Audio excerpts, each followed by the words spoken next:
Please sit down. Good morning, everyone. We shall start. So it's a pleasure and an honor to introduce today Patricia Miloslavich. Patricia is a marine biologist. She has developed regional and international and multidisciplinary marine science networks. So with her today, the winds of the global ocean and global perspectives will certainly blow. She graduated from the Simon Bolivar University in Caracas, Venezuela, and stayed faithful to that university as she was professor there for more than 25 years. She has a PhD in oceanography from the University of Quebec in Rimouski and speaks among many languages the other official language of ICES, la jolie langue de Molière. She's currently at the Australian Institute of Marine Science as a lead officer or lead program lead for the East Antarctic monitoring program. She has played key roles in global observatories in Goose, in the Census of Marine Life, in the UN Marine Biodiversity Observation Network called GeoBond. And in doing so, to me, I think she has harnessed biodiversity to oceanography. And I'm picking two more key contributions related to the UN, as ICES is trying to play a larger role in the UN. She contributed to the IPBS Global Assessment and to the UN World Ocean Assessment. So a warm welcome, Patricia. The floor is yours.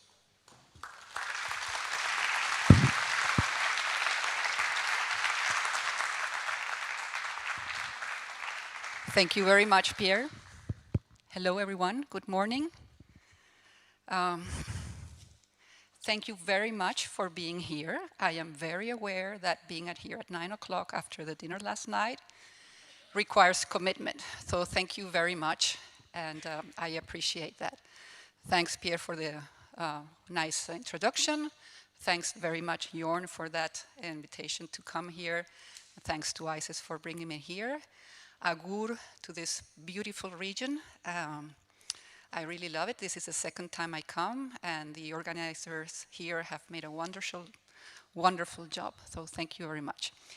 So I'm going to start my presentation. I was asked by Jorn, I was given the title. I didn't have a choice. So Jorn said, I want you to talk about this. And well, I said, okay, let's do it. But first of all, despite having been born in Venezuela, where I spent pretty much all my life until 2015, where I was warmly welcomed by Australia, and I am now an Australian citizen, which allows me to work at the Australian Antarctic Division. But each time Australians get together for a meeting where more than 2 or 3 people, we acknowledge the country. So I would like to start by acknowledging Australia. The Australian Antarctic Division operates in Tasmania, in Hobart, which is the country what was traditionally Muwinina land. Tasmania and Hobart are still known today by the Aboriginal names, which are Lutruwita and Nipaluna. And as I said before, we always acknowledge and pay respects to the Tasmanian Aboriginal people, who are the traditional owners of the land, the sea, and the waters in which we operate and work on. So we acknowledge also their continuing connection to their culture, and we pay our respects to their elders, past and present. So about this presentation, first of all, I'm going to talk a little bit of what marine biodiversity relevance is, the drivers of its loss, why care and who cares about it, so the perspectives of what science, policy, society, and industry are doing, and then how this feeds for the necessity of information and observations for information, and we'll explain the framework for ocean observing. Then about the UN Ocean Decade, and provide just one example program, which is Marine Life 2030, and then some reflections on how to move forward. So, marine biodiversity, as you all know here, I've been here for a week among biologists. Marine biodiversity that we see today is the result of 3.7 plus billion years of evolution from microbes to what we have today. And today we see an amazing amount of creatures, especially in the coastal areas, where we have the maximum diversity in terms of diversity, especially in tropical regions and shallow waters, and associated with coral reefs, seagrass beds, mangrove forests, rocky shores. And there are around 230,000 described species, and still counting. However, biodiversity, as you all know, is not limited to the shallow nor the coastal zones, and we can still find amazing creatures in the deep, where it's permanently dark and very cold. The poles play a very important role, which is really in proportion much important than all the rest of the world, because, well, for one reason, they contain about 3/4 of the fresh water of the world, and second, because the ice is protecting the Earth from further heating. All this ice sheet reflects the radiation back to space and prevents it from staying in our planet.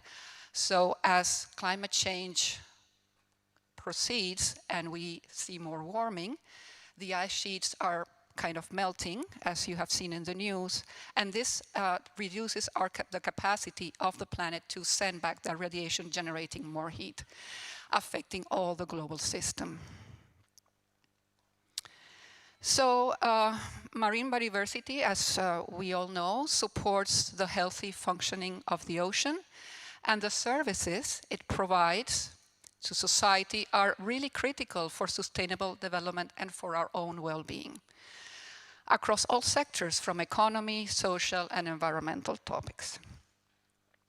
However, despite all the efforts that we have seen in the last decades for a lot of time in terms of management, of conservation, of research, of scientific assessments, have found that much of the ocean is seriously degraded, which is affecting the delicate balance of our planet and, of course, ourselves.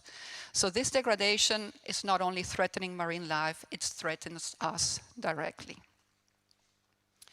What are the main drivers of this biodiversity loss? We all know and heard throughout this week who are the usual suspects. So it's, of course, unsustainable exploitation, for which ICES really has been a key contributor on advising how to do things better.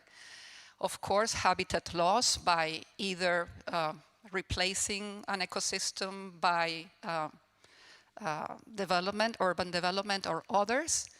Pollution and eutrophication, the fact that invasive species are moving along as climate change proceeds, then so this invasive species problem gets worse. Acidification by increasing the amount of CO2 in the water, extreme weather events, noise and mining. And I put climate change here in a larger font because climate change really, its effects exacerbate all of the ones before. And I will just show a few examples. One of them is, well, in my backyard, in the Great Barrier Reef, the Australian Great Barrier Reef, where we have seen and documented since 1998 severe bleaching events. And by bleaching, I refer to that phenomena by which, due to heating of the water, the zooxanthella, which lives inside the coral polyps, abandons the coral and goes into the water. So the coral, without the zooxanthella, is incapable of feeding itself, at least through one of its two modes, which is photosynthesis. So we've seen bleaches in 1998, 2002, 2006, but in the last years, these events have been more common, but also more severe. Another effect which we saw just a couple of weeks in the news was about the very sad problem and the mortality of emperor penguin chicks, who, as we see in this graph, they have a breeding season, and on the y-axis you have the sea ice extent, which we can see has been declining dramatically over the years. So the fact that the sea ice was not thick enough meant that the penguins' feathers, they got wet, and at the time they were still not impermeable to water, so they could not swim and drown. So at least 5 populations, large populations of emperor penguins, did not succeed last year. Then, if we go to the base of the food chain, we go to zooplankton. We know that temperature changes and temperature increase produces changes in phenology, which is the timing at which the life cycles take place. It also affects the range of distribution, and it also affects the body size, usually making smaller. We also know that as the water gets warmer, the respiration rate of zooplankton may increase and may generate more CO2, but the effect that this will have on the CO2 cycle is still not known. So now we go to, okay, but who cares? And well, fortunately, a lot of people care. And these are all the sectors that I put here. So science, of course, we as scientists are always wanting to know more, and we want to take action. Policymakers have to do management practices, so they need also to know. Society, as citizens, we also demand for information and what is the best we can do, and of course the industry. All of these sectors require information, and information can only be provided through observations. Observations will provide data that in turn will feed into knowledge, and the knowledge will distribute to all of the sectors that need it. But that is not enough, because as you see here, all these 4 ovals looked very isolated, and there's no sense in receiving the information if you don't have the connection of using it to what is needed. So then I make all these lines, because science needs to feed policy, policy management needs to feed into society, society requires industry, and industry as well needs all of the above to work properly.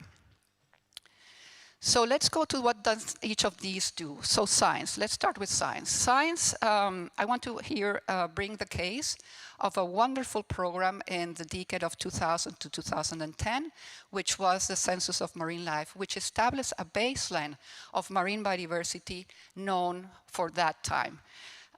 They had 17 projects, of which most of them were exploratory, in which almost 3,000 researchers were involved globally. Almost 700 institutions of more than 80 nations, and 13 national and regional committees throughout 10 years under the questions of what lived, what lives, and what will live in the ocean. Diversity, distribution, and abundance of marine life, past, present, and future.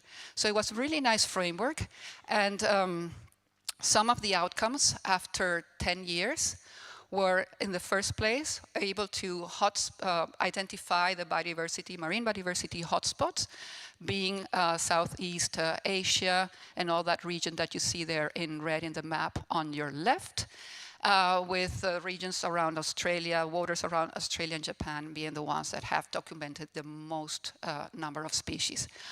In that time, also more than 1,000 new species were described, but there were at least 5,000 more waiting in jars for new descriptions.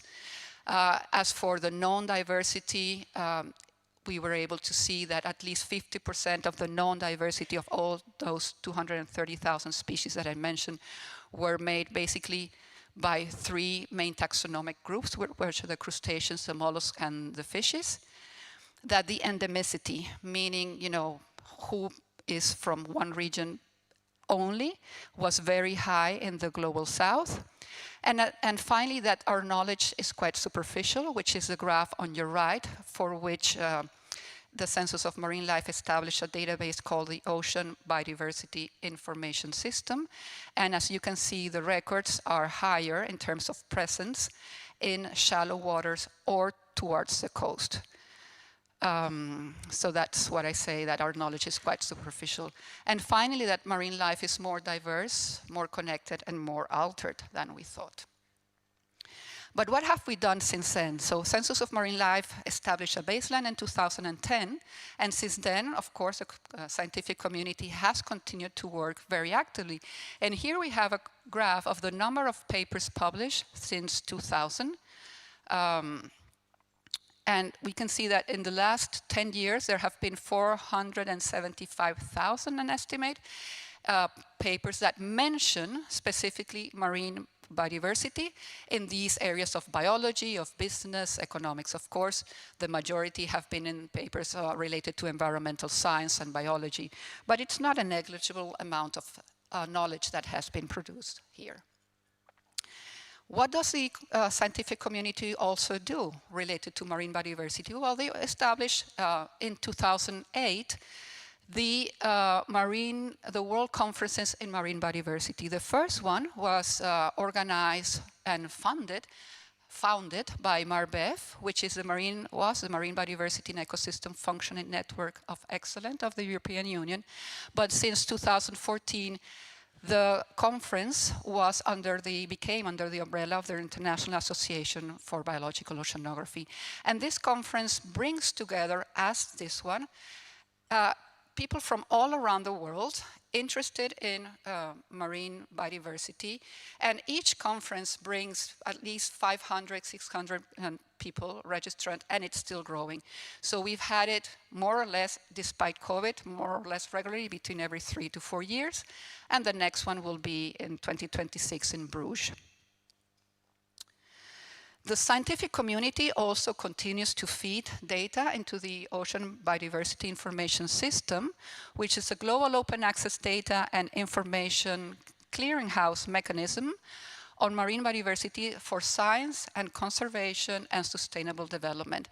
And so far, this was last week when I was given the presentation, because always will give you the facts, the numbers that it has every day. And for that, for last week, there were at least 160 million records of data in OBIS, coming from almost 5,000 data sets of 182,000 accepted species. OBIS has also grown into accepting now genetic sequences. So it's a very powerful tool that science is contributing to the system, and that can be used by any sector, especially policymakers. So with OBIS, you can have then the capacity to build maps of just marine biodiversity. These on the left represent species in square cells of 2,600 square kilometers, which are around 0.5 degrees at the equator. Or you can make specific searches if you want to know like one of your specific resources of one species and you're interested, you do the mapping. And that mapping you can also filter by economic exclusive zones or ecosystems or whichever. The other thing that scientists do is train people. We teach, that is part of our nature. Regardless if we are working on a university or a research institution, we are continuously training the next generation of scientists. But I just wanted to point out here that there are several resources, global resources that you can go through. One of them is the Ocean Teaching Global Academy, which is up there on the left, which has online completely free courses that you can use on your own time and exclusively online.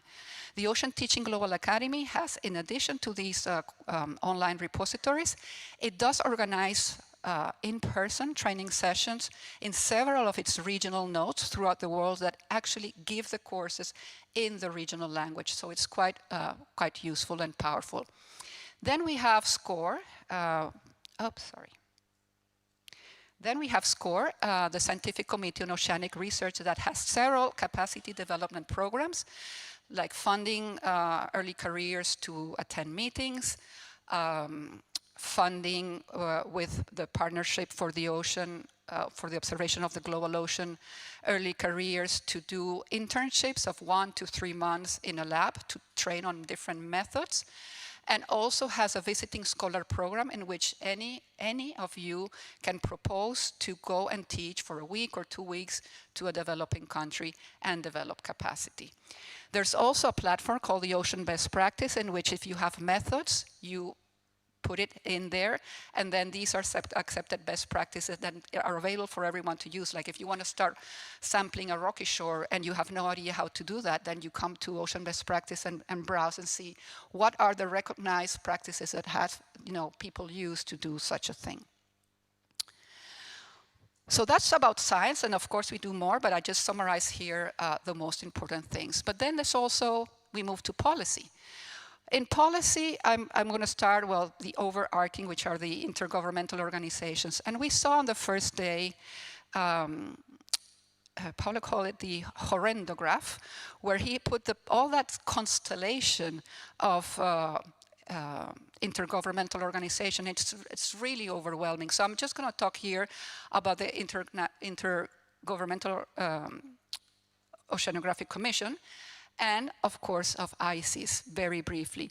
The International Oceanographic Commission of UNESCO, or IOC, is organized in sections, and there are several sections that address different challenges or problems. There's one, of course, in tsunamis, for example. But those that are specific or related to solve problems on marine biodiversity are the Ocean Sciences section, which has a project on the effect of multi-stressors on the marine biota, and they also address the effects of harmful algal blooms, among other things. Then there's the Ocean Observation and Services section, which is the umbrella for GOOS, the Global Ocean Observing System Program under the IOC. Then there's the International Oceanographic Data and Information Exchange section, or IODE, which hosts the Ocean Biogeographic Information System and hosts the Ocean Teaching Global Academy.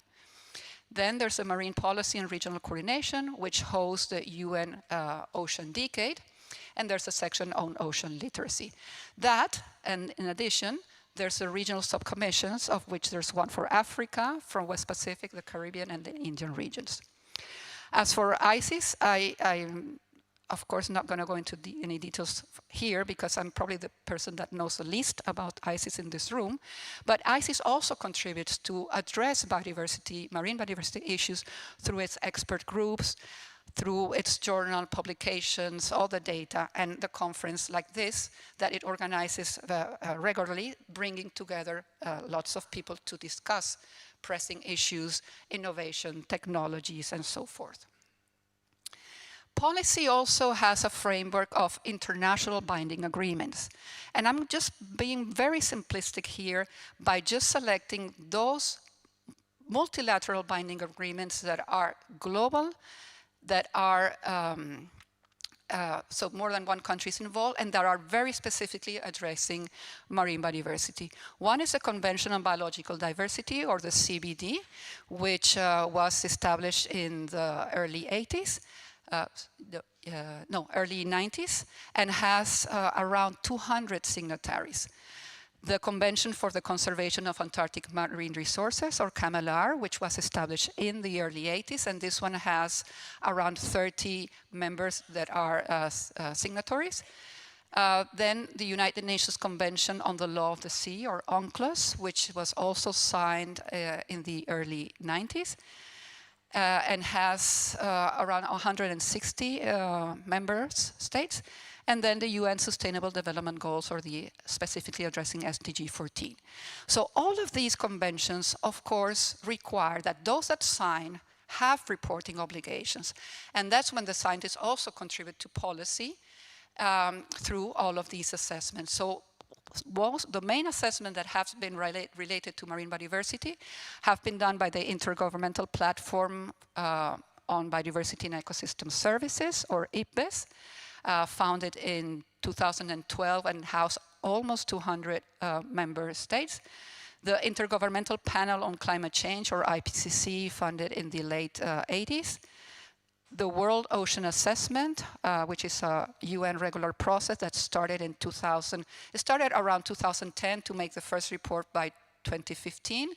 And then the second was in 2020, and now we're working on the third process.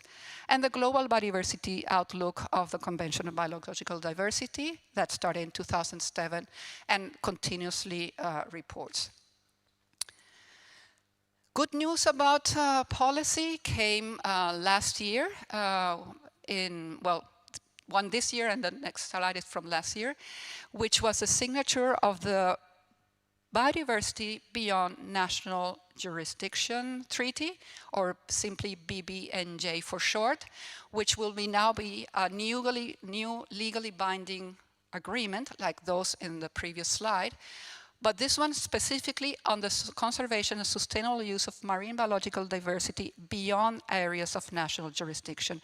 Because in areas of national jurisdiction, the countries establish national parks, protected areas, and there's a legal framework to protect biodiversity, which was not in place in areas beyond national jurisdiction. It took 20 years, this is a little bit discouraging, but it took 20 years for this of diplomatic relationship for this treaty to be signed. It was then signed or adopted on the 19th of June this year by the UN, and it's open now for signature. It will open very shortly in a few days for all the countries to sign, and once 60 member countries have signed, the treaty will come into implementation.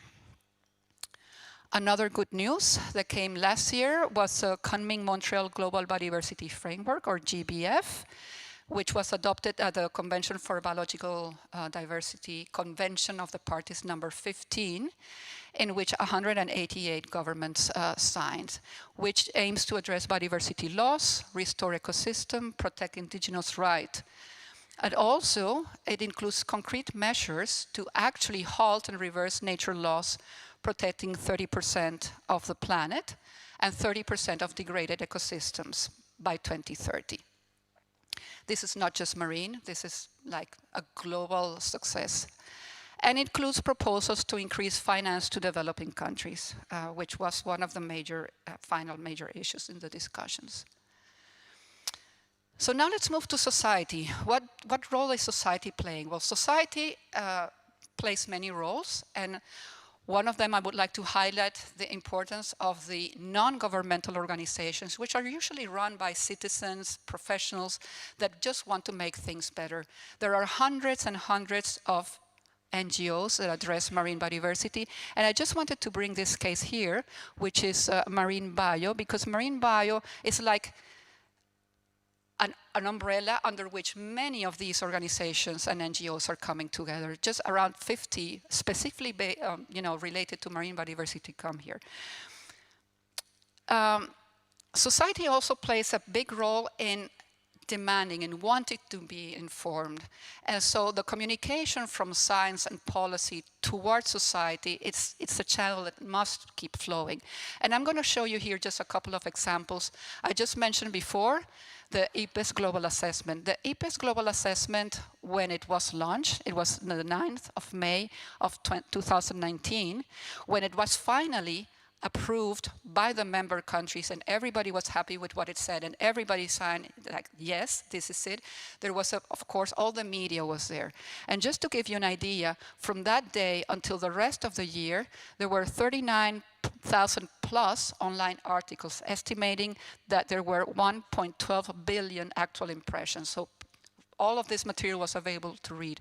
The news articles were available in 51 languages in more than 170 countries. And there was, of course, in addition to that, extensive coverage by TV, by radio, social, and other forms of media. Another example of the power of science communication was just last year when the COP had the announced a global biodiversity framework. For that COP, more than 1,000 journalists were granted access or accredited for online or on-site access to the venue, which is an order of magnitude more than whatever any COP before that. There were 500 journalists there in person, which put a lot of pressure on all the national delegates because they wanted to know, and these journalists represented many different countries as well. And the online coverage was 85,000 plus articles in 71 languages, 180 countries. And this was just for the December, because this happened on the first week of December, and this was just throughout the rest of the months. So the total potential reach in this case was estimated in 12.2 billion actual public impressions, not including the reach achieved via electronically. What else do we do as society? Well, I just went to Google to see what are the Google trends. Are people interested in marine biodiversity? How often do they search for marine diversity or marine biodiversity? And it's quite a lot. So you could see here, the blue is marine biodiversity as a term, and the red is using marine diversity as a term. And we can see peaks. And I try to correlate very, blocking one eye and seeing with just one. If it coincided with, major events that were related to marine biodiversity, and well, in a way, yes. In April 2018, there was a lot of coverage, like a lot of interest, and then in May 2018, we had the World Conference on Marine Biodiversity. And then you can see that some of the larger peaks coincide more or less either for a time a little bit before one of these major events or a little bit during and after, indicating that the more that these events are announced in the press and in the media, the more interest there will be generated in the public that will actually search for information of what is that meaning, what is going on. Now let's move to industry. Industry, we've heard that here as well, also plays a critical role. Of course, for industry, the main goal is, of course, is the business. So profit is one of the desirable goals. But they also operate within countries that have rules, and there are restrictions to what they can do, But also they have, because they are, some of them, most of them, hopefully, are well funded, have funds, they can be a very powerful ally for science. I am just going to show here, of course, there are millions and millions of industries across the world, but I just want to, again, there's a framework under which many of these come together, which is the World Ocean Council, which brings together many of the ocean industries along with all the maritime and financial and insurance communities to collaborate on how to best use the oceans in a responsible way. So they bring together industries from shipping, oil and gas, fisheries, aquaculture, tourism, renewable energy, ports, dredging, cables, and so forth. And they aim basically to coordinate all these industry efforts to develop science-based solutions to environmental challenges, for example, biofouling that affects the shipping, invasive species that also affects the shipping, marine sound, marine mammal impacts, marine debris. Also coordinate industry input to multi-stakeholder policy negotiations on global ocean sustainable development. For example, the establishment of marine advice on marine protected areas, marine spatial planning. And currently there are more than 35,000 industries that are here together under the umbrella of the World Ocean Council, which also in addition has a scientific, a discussion forum called the Sustainable Ocean Summit and the Global Blue Finance Summit, which they organize also regularly. So now this is an example of all of these sectors working together. And again, I'm going to go to the backyard and again to the Great Barrier Reef, which was a rezonification of the Great Barrier Reef in Australia in the early 2000s. The rationale for doing this was that it was quite evident that the protective measures that were established were insufficient, and there was still deterioration of the Great Barrier Reef being served.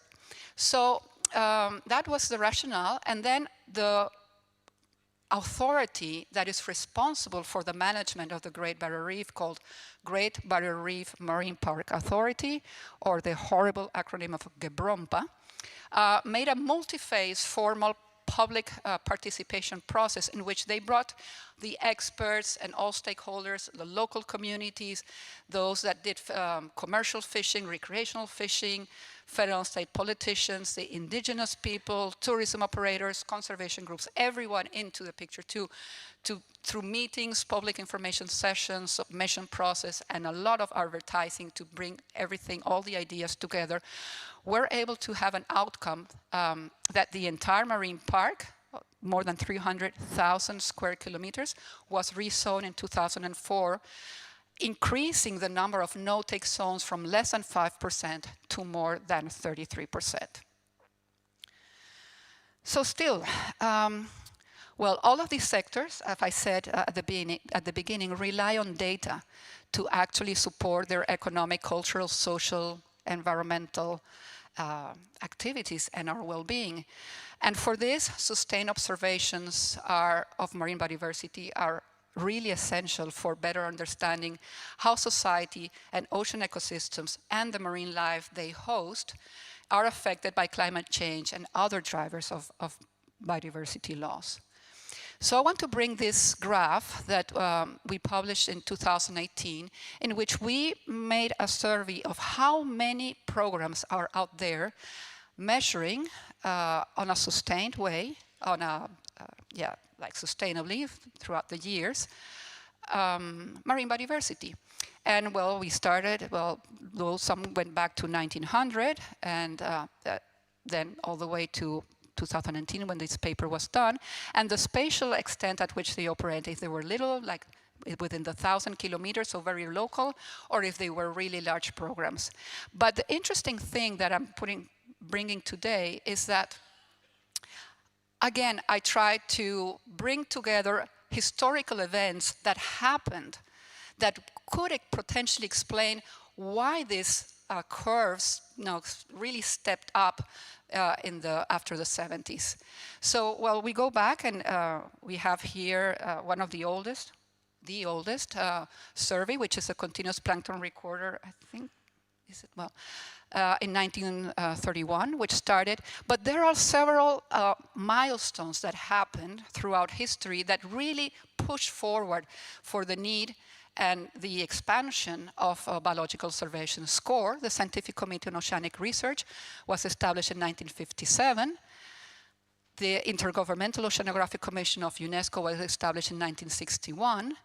The Cousteau Society, that for many of us, especially my generation, was truly inspiring to learn more about marine life, started in 1973. The Global Ocean Observing System under the IOC started in 1988, just initially focused on physical observations. Then the Global Climate Observing System was established in 1992 under the umbrella of the World Meteorological Organization. Then in 1999, there was a very interesting event, which was the first conference of Ocean Ops. Ocean Ops was devised at that moment to be a decadal conference, and in 1999, the main outcome that came from that conference was to develop the Argo floats and all the Argo fleet, which then expanded our capacity for ocean observing to a point that we could not dream in those early days. Initially, the Argo floats were just taking physical measurements, but as time has passed, the sensors have been developed to measure more things. POGO was also established in 1999, then the Census of Marine Life in 2000 to 2010, and by the end of that decade, the second Ocean Ops. And the importance of this second Ocean Ops was that it produced the framework for ocean observing, was proposed, which the ocean community realized having physical observations, it's good. It's really good, but it's not enough because, okay, it's warming, but what will the consequence be of that warming in the biological system, which is the ecosystem that we actually need for our resources? So one of the outcomes of that OceanOps 09 was then that framework that would be multidisciplinary and how to integrate biogeochemical observations and biological observations into the global ocean observing system. That then led to the establishment of the Goose Biology and Ecosystem Panel in 2015, parallelly through GeoBond on the Marine Biodiversity Observation Network in 2016, and then again in 2019, another OceanOps, which was a pleasure to see in terms of how multidisciplinary it was and how the strength had been gaining momentum for marine biodiversity, and also to see so many early careers. That was really inspiring. And then in 2020, the establishment or the UN Decade.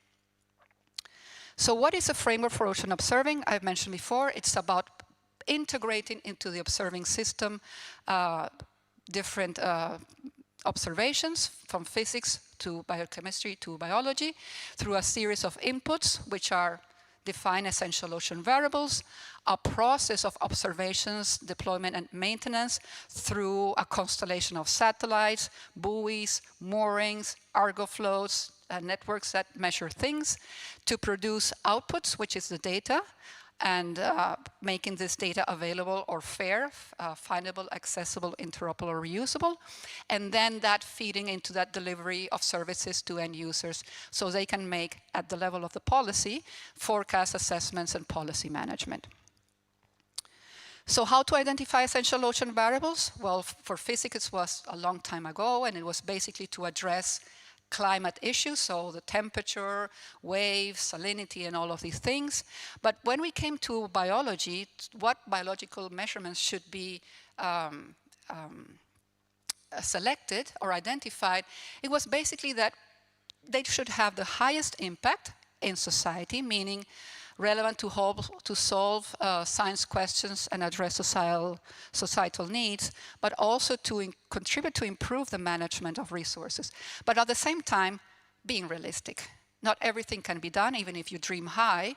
What is out there that we can already use? So scientifically credible and technically practical, cost-effective, and within human capability. Because remember that GOOSE is about a global ocean observing system, meaning that there needs to be a common denominator across nations, and the capacities and technologies of the different nations is very heterogeneous. So this this is a picture of what GOOSE measures today under the coordination of 3 expert panels, the panel for physics, the panel for biochemistry, and the panel for biology and ecosystems, which are here on the left. And then there's all these physical variables, biogeochemical variables, and biological variables, and some that are cross-disciplinary, and who is measuring them. So what kind of platforms are used, especially for physics and for biogeochemistry, and for biology and ecosystems, a whole range of monitoring programs. Where all this data goes? Well, it goes, all the physical data and much of the biogeochemical data goes to a system that in the past was known as the Joint Committee for Ocean and Marine Meteorology, or JCOM Ops, which now has changed the name to just OceanOps, Ocean Operations, which has all the metadata. It's based in Paris. It has all the metadata from the different platforms, observing platforms, and you can go to the website, and it's also interactive and get data. If you need data from a specific region, you click into that point, and you will see who are the data providers for that point. Now, for biologists, it's a different story, because when the biologists went into OceanOps to see if it would be possible to get their data then, OceanOps said, oh, we would welcome that, of course, but we need capacity. We need extra personnel and a lot of resources to have this done, which there weren't, but there were some leftover funds from a project that we had with Pegasus then which we use to develop this system under the same umbrella of OBIS, which is the Goose BioEco metadata portal, where again, through the different essential ocean variables, you can click and then you get the metadata of which program is measuring in that, providing information for that point. And this takes me to, just as an example, that all of this framework, there's still things that are still being developed.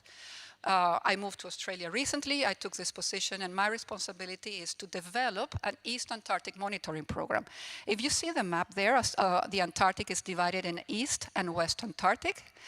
And East Antarctica is quite huge, and there are bases from several countries there, and Australia has 3 bases on the continent, 1 base on one of the islands, plus other facilities and infrastructure. But the idea is then to try to coordinate efforts from in-house. So what have the Australian Antarctic Division done through the Australian Antarctic Program, then expand that to what other institutions in Australia are making, because this is huge and it cannot be done by just one organization. It needs to be collaboration at the level of national collaboration, but also international collaboration, and then extend to what can be done, when it can be done, within the feasibilities of working in such a harsh environment as the Antarctic. And well, there will be the need to use all the technology and all the infrastructure that we can possibly use. I'm just showing here some of the tools that might be there at the disposition to do that. Of course, the new ship Noina. Noina came into functioning last year, but was sent back to for some issues to be repaired, and is out there this year. Will be taking scientists to the stations, but also operational people to actually help rebuild the stations, which after COVID were in a little bit of bad shape. So Noina, the name meaning Southern Lights in the native language, will be doing this season several trips, but there's also several other technologies that will be within their possibilities, trying to get information from this complex system.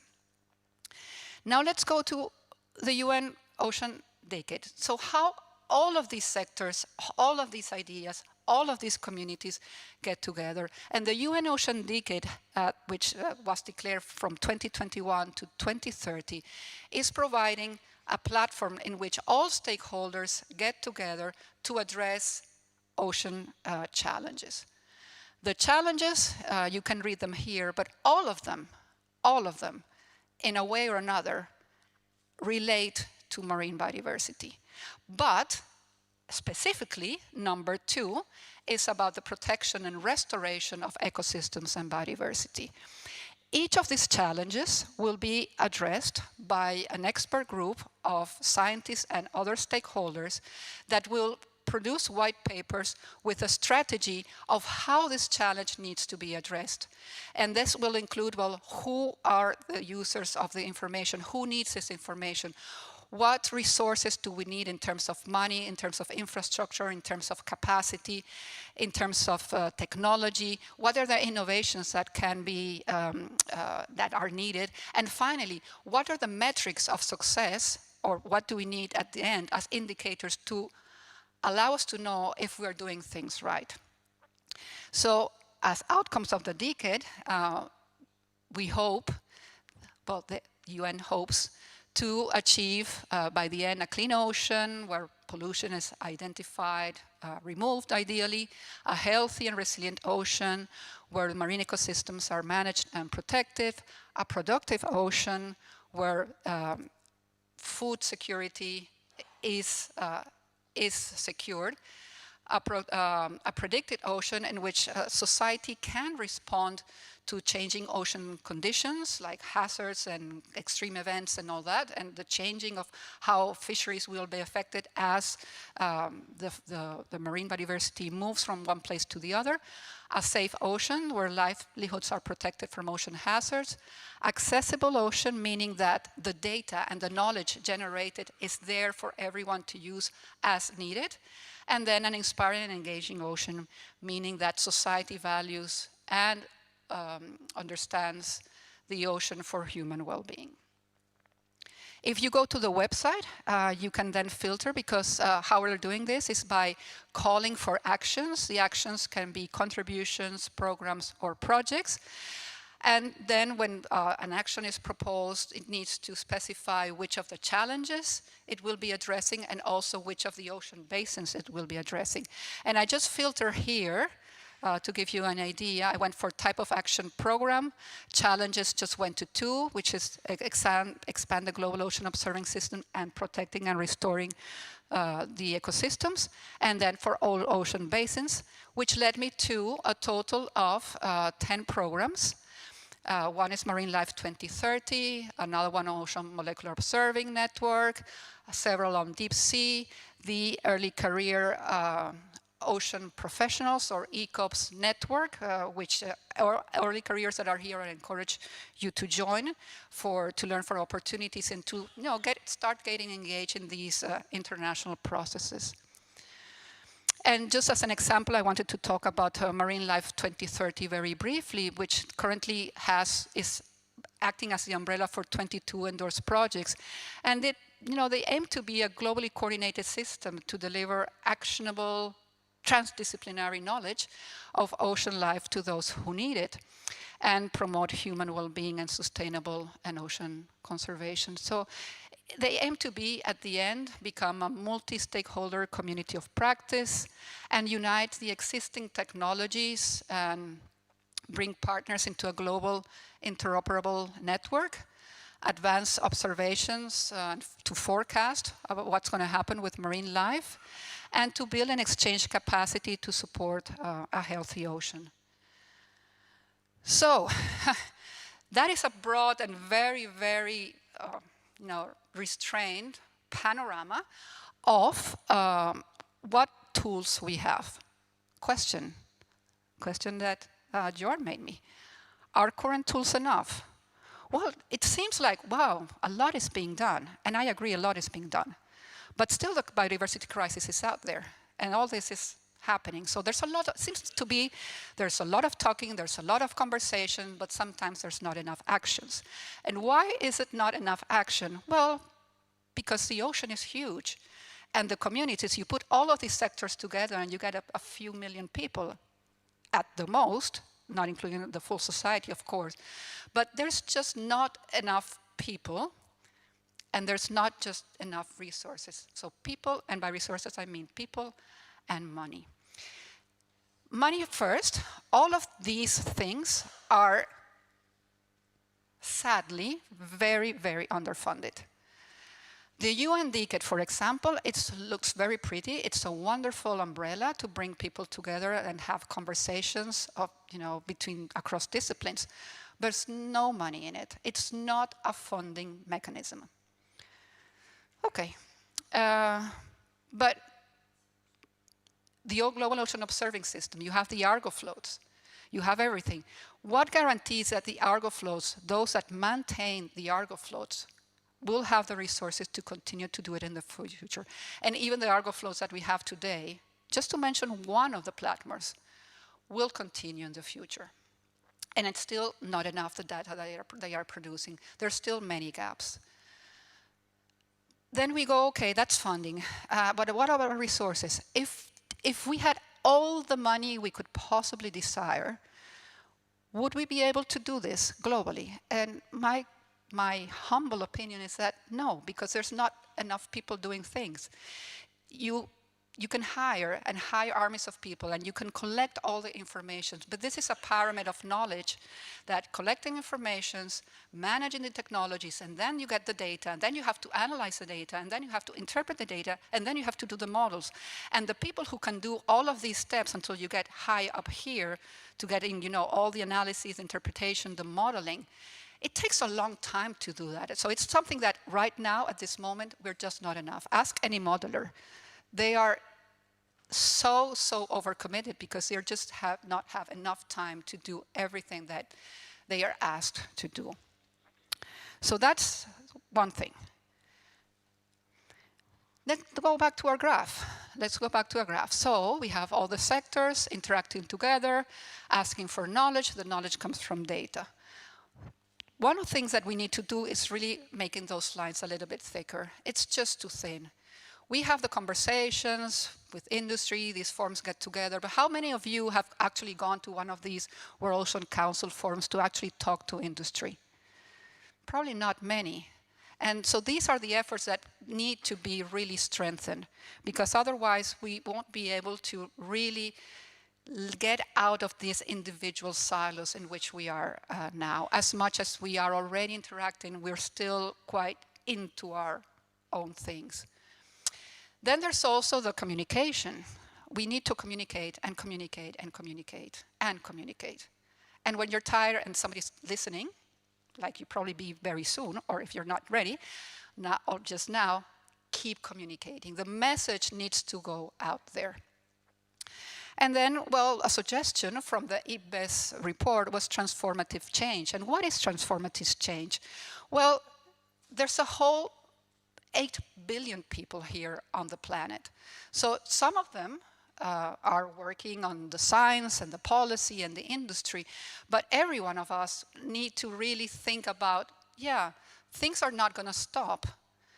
No matter how much science is done, no matter how much management is done, no matter how many treaties are done, if the root of the problem, which is our impact on environment, doesn't mitigate a little bit. So this is what transformative change is about, is that all sectors we start with priority interventions with innovative approaches. And this can be done through two schemes. One is at the level of environmental norms and values, first by, the mantra that we all try to use, which is a reduce, reuse, recycle, but also to be mindful of sustainability in values and actions, what we eat, how we behave, our day-to-day life, and trying to minimize our footprint.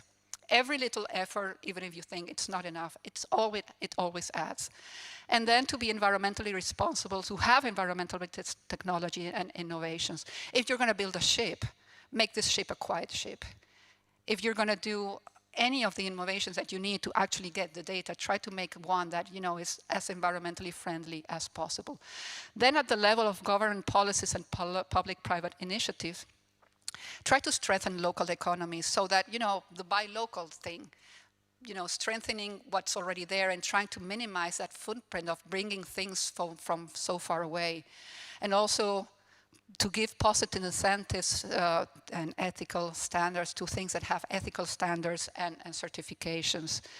That also the development of any new infrastructure or planning is aligned with conservation efforts, bringing the green back and the blue back, and promote inclusion and equity in conservation and reducing inequality.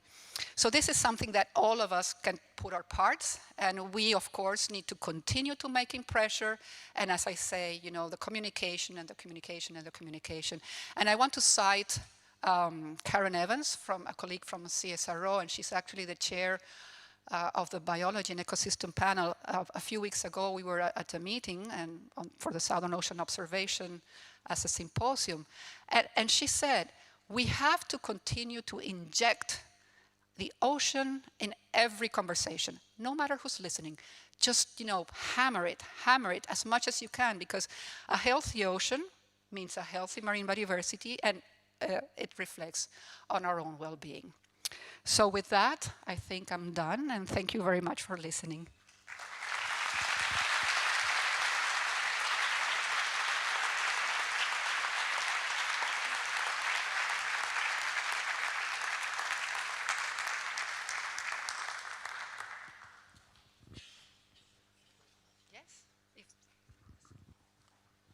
thank you very much for the landscape in which we operate.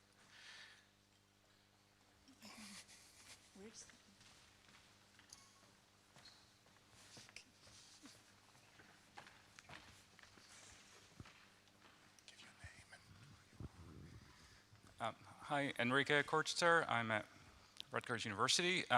Thank you, Patricia, for a very inspiring talk. And my question is very specific about an emerging challenge, which is deep sea mining and the impact on perhaps what is the most unknown and largest biodiversity in the ocean. So any thoughts or programs, or how are the international organisms thinking about it, including BBNJ and other treaties? Yeah, thanks for that question, Enrique. And actually, deep sea mining was one of the major engines or motivations for that BBNJ treaty. And all I can say, well, I think that's one of the reasons why this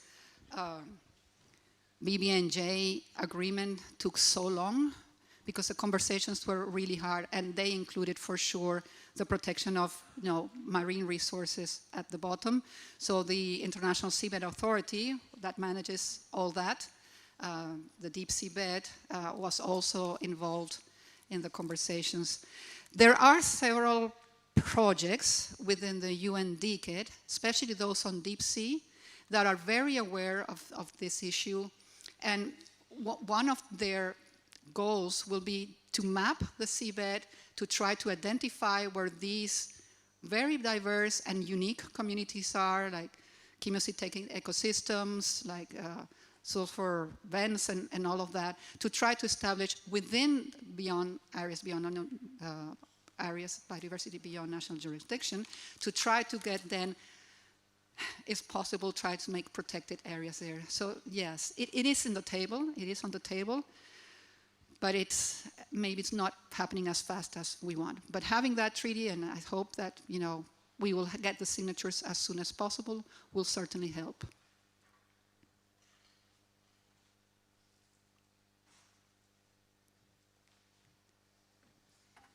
Any more questions? Over there.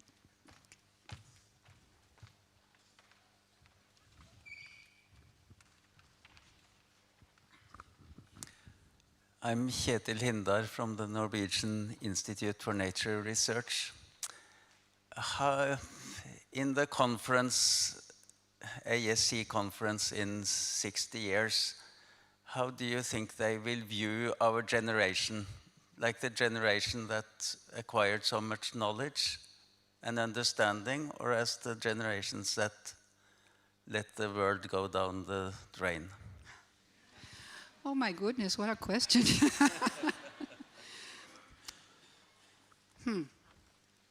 I'm just going to respond to this. I was having a conversation with Pierre just before, and he was asking us how I saw ICES.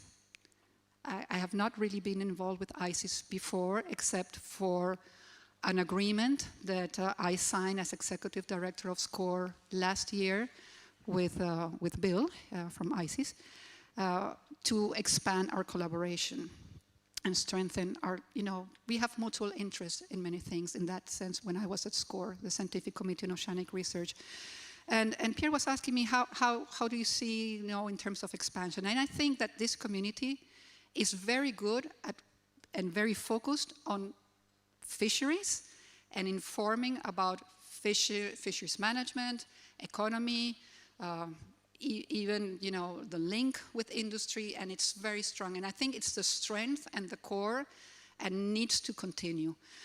If you ask me, should we expand to other things? I say, well, if you find a niche that is empty, yes. But if there's no niche that is empty, I want to go for it, because the other niches are quite populated. There's a lot of competition, and it's better to do one thing really well than to do many things so-so. And again, there's a finite number of people here. So if everybody starts stretching and doing many different things, then the possibility that probability something will not go as well is quite high. So to your question, are we doing things well, or your generation have done things well? I think you have provided advice, informed advice based on data for many, many years. If it has been used correctly, I wouldn't be able to judge. But I think that as an organization, you have been quite powerful, and the fact that you have survived for 100 years is a testimony that at least something has been done well, if that is consolation for you. But yes.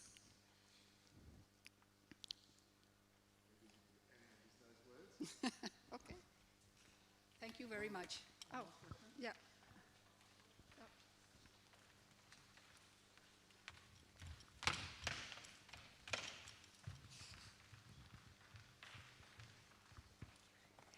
Yes, thank you, Marine from Oceana. Thank you so much. Very, very interesting talk and very informative as well.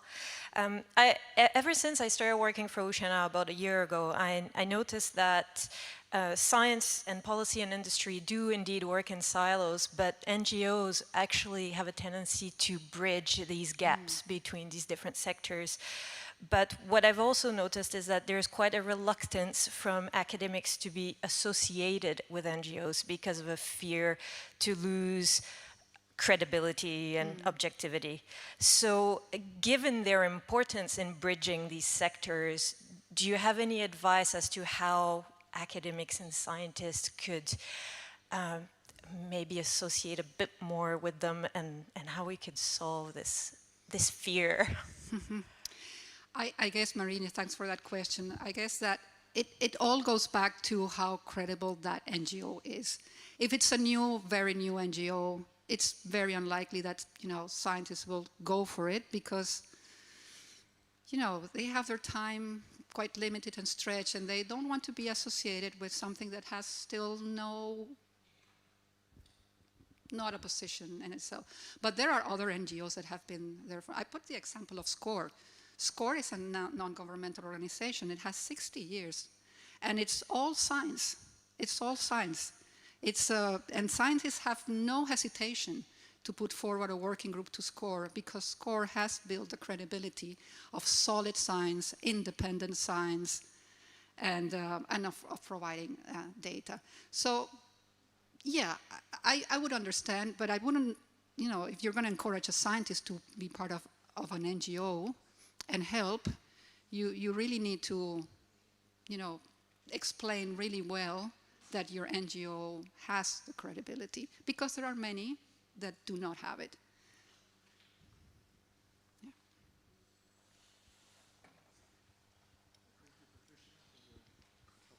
Thank you for showing us how the systems work and the landscape in which we operate. I will, on behalf of ICs, we got a present.